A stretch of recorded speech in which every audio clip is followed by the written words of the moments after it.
Before this video starts, if you enjoyed this video, there are many more like it on the channel already, with many more like it to come in the future, so subscribe. I'm trying to hit 100,000 subscribers by the end of the year, so I would really appreciate it. I upload 6 days a week on this channel, so if you're looking for some consistent basketball talk, this is the place for it. Also, drop a like on this video. It only takes 1 second, and it makes a massive difference. Today, we are talking about the Portland Trailblazers and the future of this team. Now, I do believe it is worth mentioning that there is at least somewhat of a chance that the Blazers actually make the playoffs this year. However, unlike what Charles Barkley would have you believe, I am almost certain that this team is going to lose to the Lakers in the first round. If they manage to win that series, well, then I guess I was wrong, but I'm pretty confident betting on the Blazers not beating the Lakers in the first round, being how bad they were this year. Now, a few months ago, I made a video talking about what went wrong this season with the Blazers. I might link that, I might not. I tend to forget these things, but today I want to focus on what's to come in the future and what moves they can make to really fix this team. Now, the thing about this that I do want to say right out of the jump, I do not believe that the Portland Trailblazers should blow it up. I fully believe that they should stick to what they got for, they should make changes, but, stick to the core of Dame and CJ and, what's his name? What's his name? Jusuf Nurkic, that's his name. Those three are, as a core, is pretty good to hold on to, and I think they should still go for it, even though they are getting up there in age. Damian Lillard just turned 30 years old. But the thing is, I don't believe they should blow it up, and I also don't believe they should trade CJ, even though that is in the thumbnail, because, that's the YouTube game. Got to get you to click on the video in the first place.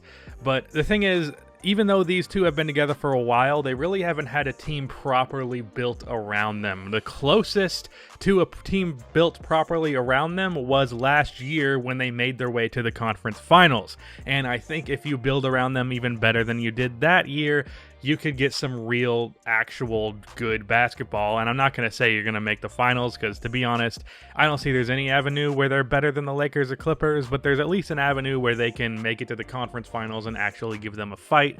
And maybe, who knows, things are crazy, anything is possible, as Kevin Garnett would say, so maybe something happens there.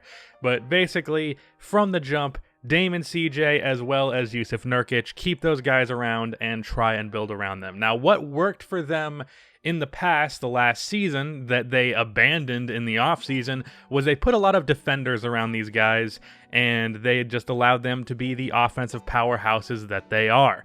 See, Dame and CJ is probably the best offensive backcourt that's currently playing. Obviously, Curry and Clay is better, but they're not currently playing, although they will be next year, so whatever. But they're the second best in the league as a whole, and I definitely believe that they can lead a top offense. I believe last year they were one of the best offenses in the league, but the thing is, they were also one of the best defenses because they had guys like Mo Harkless and Al-Farouq Aminu, who were really good defensive players that allowed them to be not so great on defense like they are. And that made them a damn good team, because even though Dame and CJ have their defensive lapses, they're so good on offense you have to play them, and they don't end up being that big of a negative because the pieces around them make up for it. Now, this year, they decided to completely get rid of all of those guys just because they bricked a couple three-pointers in the playoffs, which that was an issue, but it wasn't enough for them to still be negatives. And they decided to, I don't even know how to describe what they decided to do. They basically just fucked up. They made a lot of poor decisions, like trading for Hassan Whiteside and other things of that nature, though I don't think Whiteside's been bad this year, but I do not particularly think that Hassan Whiteside is a very good NBA player, just more of a box score filler.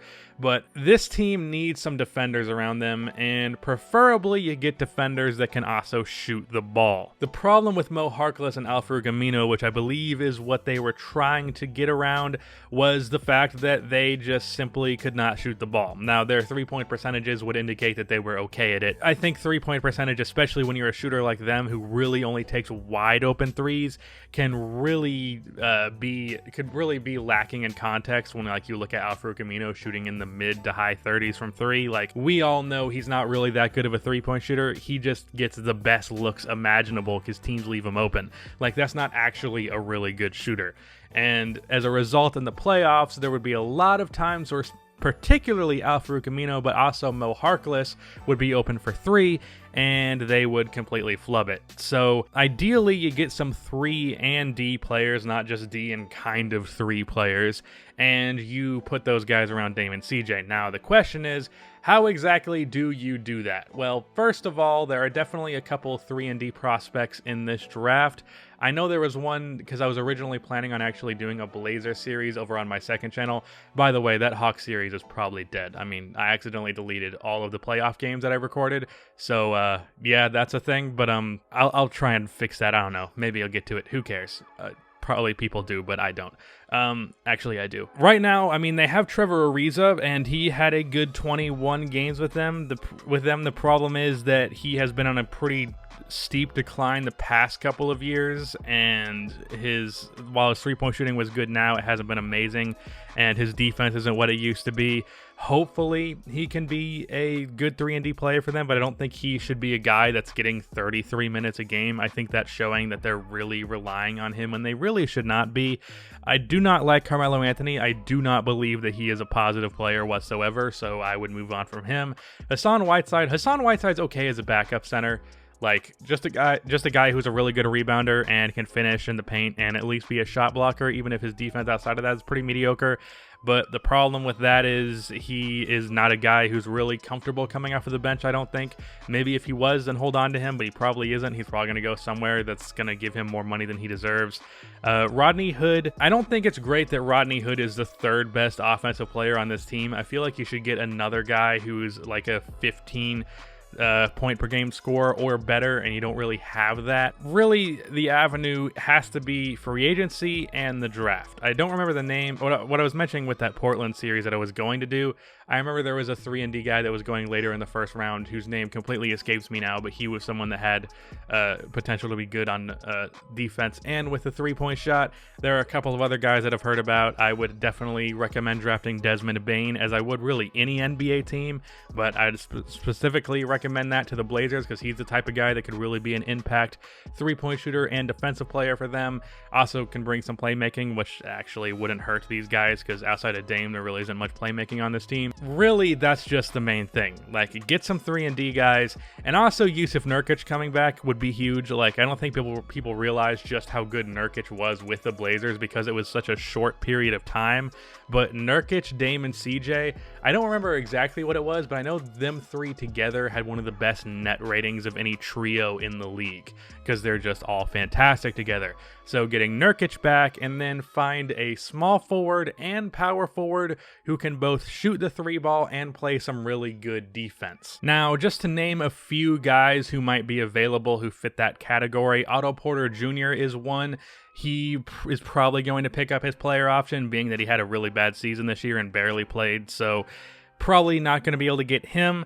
Mo Harkless, ironically, is actually available. Jeremy Grant, who I would recommend every team. It's almost become a meme on this channel at this point, but I'd recommend every team signs Jeremy Grant. He's available.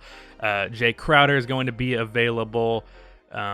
Wilson Chandler is an older guy who can be decent on that end. Damari Carroll is there. James Johnson has actually been hitting threes lately. He could be a defensive guy, though he's another one of those guys who's not really reliable. JaMychal Green is a 3-and-D power forward who can both defend the paint and be pretty good on the switch. And really, that's about it. But I definitely think those are guys that are obtainable. There's also Marvin Williams, though he's getting up there in age. I think that they can sign a couple of those guys and be a pretty good team. Now, in the long run, like I said, I do not believe that this Portland team is going to compete with the Clippers or Lakers. In reality, I really think they're going to have to land another star player in order to be in that conversation. Now, the question for that becomes, to what degree do you commit future first-round picks and the other young guys on this team into getting another guy who might end up fizzling out to begin with? So really, you're just wasting a couple years of your time. Well, I don't know. It's a tough question because I think Dame and CJ is good enough to be a borderline championship team. I just don't think it's quite there, and I also don't know how you get a star player that's not a risk. Like, I think Kevin Love and Blake Griffin are certainly obtainable for this team, but those two guys are both massive risks. Blake because of injury, Kevin Love because of injury and his defense. So I don't have the entire answer here. What I would probably do in Portland's position is, it's hard to find a player at the level of talent of Damian Lillard. So at the end of the day, I am going to go with trying to make a contender out of this core. if that ends up blowing up in your face, well, I think it was still the right gamble to make. So that's what I'm saying for this team right now. Focus on getting some 3-and-D players. Throw a huge bag at Jeremy Grant because he would be fantastic for this team at the power forward position as a 3-and-D guy. Sign like Jay Crowder to play small forward, and when you do that, that should make you a pretty good team. If you really, really want to compete for a championship and you really want to take a gamble, I'd say trade for like Blake Griffin, or maybe somebody else becomes available. But until then, I say keep the ship as it is, pray for some health, and get some guys who complement your current pieces. And this Blazers team should at least be a playoff team for the next couple of years. Now, in my ideal world, I would like to see Damian Lillard traded to a team that really gives him the opportunity to win a championship, because I really like Damian Lillard, but that's probably not going to happen, and he seems pretty committed to Portland. So in Portland's case, I'm hoping that they can put a damn good team around him to at least make them a playoff team again, because Damian Lillard actually had the best statistical season of his career to this point. Like, I don't think people have talked about that enough. 29 points per game on 56, almost 40 88 splits are very good, averaging 8 assists per game. He has a 62% true shooting percentage while averaging nearly 30 and 8, and he's shooting nearly 40% from 3 on 10 attempts per game. Like, he's had the best season of his career to this point. It's just been wasted on an injured and depleted Portland Trailblazers team. So I just want to see Damian Lillard be happy and have some success in Portland. So get your shit together, whoever is currently running the Portland's front office. So that is the end of this video. Please be sure to like and subscribe for more NBA content like this, and cue the outro music.